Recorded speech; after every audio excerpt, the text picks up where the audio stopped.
What's up, guys? Welcome back to Roensch Capital Charts. Today we're taking a look at Nvidia stock, ticker symbol NVDA, on a variety of time frames in anticipation of the next trading day, Friday, February 16th.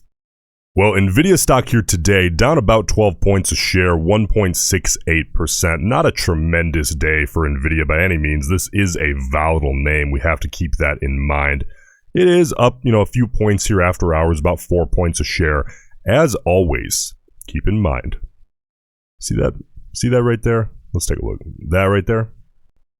Volume is incredibly low after hours, unless we have like an earnings catalyst or something.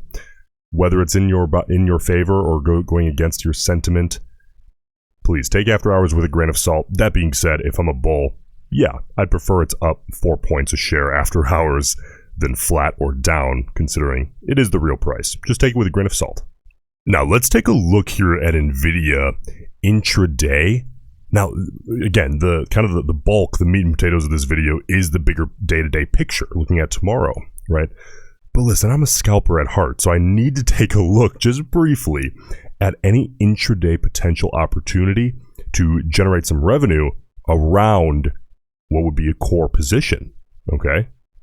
Now, looking here at Nvidia, I'm going to be honest with you guys. I'm not seeing a lot of intraday edge from today. Now look, Nvidia has been a stock that has been in play a tremendous amount of the time compared to any average stock as of late.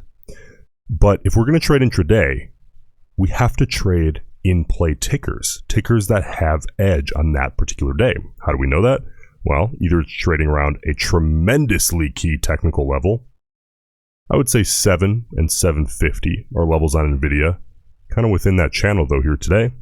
A brand new fresh catalyst, a incredibly wide range compared to the average, or very much so elevated relative volume. Okay, Nvidia today didn't necessarily fit any of those categories, so then I'm stuck looking at very obvious setups that I know have edge, like one of my backbone setups. I call it a repeat offender. Okay, it's the 3 to 4 bounce, or really 2 to 3 bounce setup. Okay, and then you take the third or fourth, or on the rejection side of that, plus minus 2 standard deviation band range off of the volume weighted average price, or away from the volume weighted average price, I should say.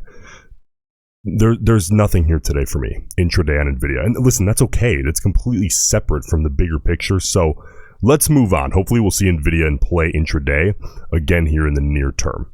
But let's look at volume variation. Try to get any idea of bias here in terms of sample size from the overall market volume, right? What we're looking for is big changes in volume that correlate with very obvious moves that say, okay, a huge outsized sample size agreed with this particular move today. Okay, and looking here, you look at the biggest moves, you have like this big down move and bounce. We expect big volume off the open, so that's not so out of the ordinary. And then the bounce, we didn't really see any outsized volume there. The only thing I could really say is maybe these 3 candles on the bottoming of that dump off. But listen here, let's not waste any more time. Here is this is neutral today. It's a force to try to pull anything out of there. So let's go to the day-to-day self-fulfilling prophecy psychological levels that I'm watching every single day. Here on the 30-minute chart is where we'll start, and look at this 50 period, incredibly in play here on the 30-minute chart. If I'm a bull, okay, we're 0.3% away from making an upside test of that. I want to see a reclaim of that tomorrow, reclaim that level as support. If I'm a bear, hard rejection off, head down toward that 200 period, ideally break down beneath that 200 period moving average here on the 30-minute chart. And that's really it here on the 30-minute. Let's take a look now at the 4-hour. You can see here that 50 period is starting to catch up. Now, what we've talked about in the recent past is I was looking for that 50 period from a bullish perspective to get above $700 a share, ideally beef up that level. We did that today. Okay, that 50 period is up 1.6% today, getting above $700 a share. And we now find ourselves 3.6% away from a backtest of that. If we were to see a backtest of that 50 period, that's also essentially a backtest of 700. Bulls would want to see that absolutely hold. Bears, you would want to see a break downside through both of those levels, ideally. But bulls, you know, moving forward here, looking toward tomorrow, if we don't see a retest of that, ideally you'd want to see that 50 period continue to get yanked higher and higher, closer to the current stock price. All right, get some feet up under the move, like we always say. Let's now move on to arguably the most important chart. Of course, we have earnings on Nvidia coming up here on the 21st, about 6 days out. Here on the daily, look, when things are obvious, don't make them complicated, okay? If you're a bull, here's what I'm looking at. Hold $700 a share, ideally. You know, I mean, that all-time high is right around 750, 746.11. An all-time high, essentially, in my head, requires a break of 750 and hold that thing as support. But I got to be honest with you guys, as we head into earnings, I'm thrilled as a bull if we just hold $700 a share. I mean, that was a massive psychological level, and it turned into a technical level. So bulls have it easy here. Sideways or higher, I'm thrilled. Bears, really simple. Reject off 750, really reject off the all-time high. And bears, you know, tomorrow, in the coming days, really what you want to see is back in the 600s. Break downside through 700 is your number one priority right now. Now, really quick for you options traders, implied volatility here. We are still elevated. Just understand if you own contracts, there is a slightly elevated risk of IV crush in the future if we do see a return toward equilibrium and implied volatility.